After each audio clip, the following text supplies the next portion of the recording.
आज के वीडियो में हम गौतम बुद्ध की उपदेशों के दौरान सुनाई गई और उनके जीवन के दौरान घटित कहानियों को देखेंगे।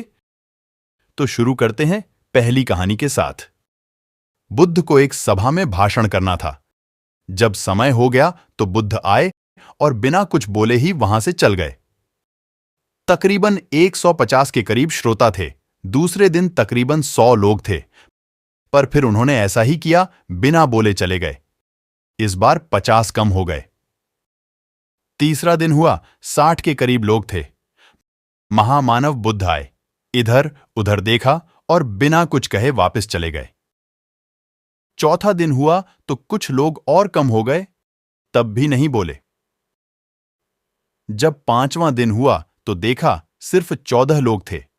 महामानव बुद्ध उस दिन बोले और 14 लोग उनके साथ हो गए।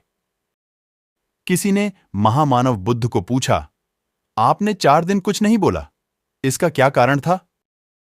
तब बुद्ध ने कहा, मुझे भीड़ नहीं, काम करने वाले चाहिए थे। यहां वो ही टिक सकेगा जिसमें धैर्य हो। जिसमें धैर्य था वो रह गए। केवल भीड़ ज्यादा होने से कोई धर्म नहीं फैलता है।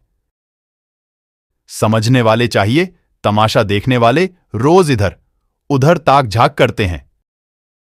समझने वाला धीरज रखता है।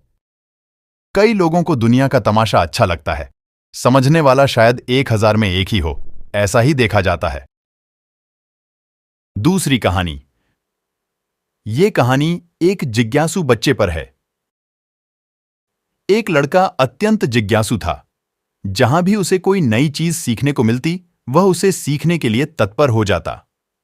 उसने एक तीर बनाने वाले से तीर बनाना सीखा, नाव बनाने वाले से नाव बनाना सीखा, मकान बनाने वाले से मकान बनाना सीखा, बांसुरी वाले से बांसुरी बनाना सीखा। इस प्रकार वह अनेक कलाओं में प्रवीण हो गया। लेकिन उसमें थोड़ा अहंकार आ गया। वह अपने परिजनों व मित्रों से कहता, इस पूरी दुनिया में मुझ जैसा प्रतिभा का धनी कोई नहीं होगा। एक बार शहर में गौतम बुद्ध का आगमन हुआ।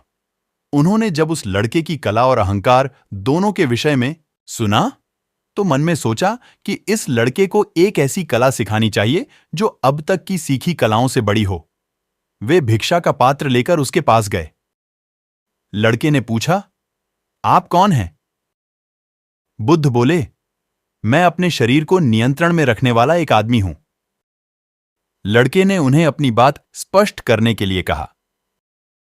तब उन्होंने कहा, जो तीर चलाना जानता है वह तीर चलाता है, जो नाव चलाना जानता है वह नाव चलाता है, जो मकान बनाना जानता है वह मकान बनाता है, मगर जो ज्ञानी है वह स्वयं पर शासन करता है। लड़के ने पूछा, वह कैसे? बुद्ध ने उत्तर दिया, यदि कोई उसकी प्रशंसा करता है तो वह अभिमान से फूलकर खुश नहीं हो जाता, और यदि कोई उसकी निंदा करता है तो भी वह शांत बना रहता है, और ऐसा व्यक्ति ही सदैव आनंद में रहता है। लड़का जान गया कि सबसे बड़ी कला स्वयं को वश में रखना है। कथा का सार यह है कि आत्मनियंत्रण जब सध जाता है तो संभव आता है, और यही संभव अनुकूल प्रतिकूल दोनों स्थितियों में हमें प्रसन्न रखता है।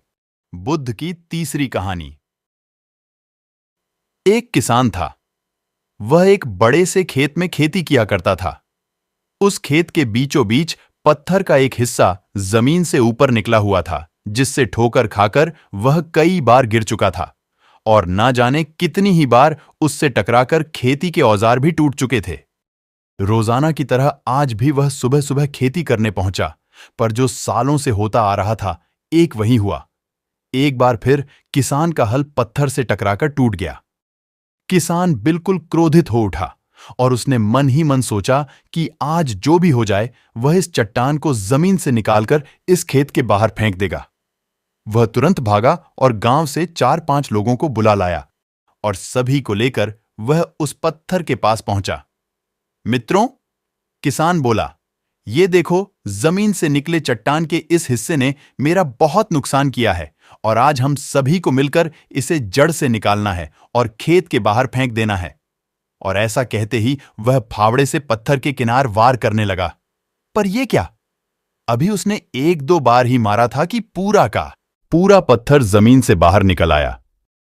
साथ खड़े लोग भी अचरज में पड़ गए और उन्हीं में से एक ने हंसते हुए पूछा, क्यों भाई, तुम तो कहते थे कि तुम्हारे खेत के बीच में एक बड़ी सी चट्टान दबी हुई है, पर यह तो एक मामूली सा पत्थर निकला।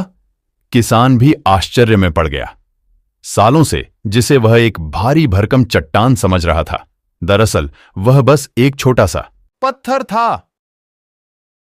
उसे पछतावा हुआ कि काश उसने पहले ही इसे निकालने का प्रयास किया होता, तो ना उसे इतना नुकसान उठाना पड़ता और ना ही दोस्तों के सामने उसका मजाक बनता।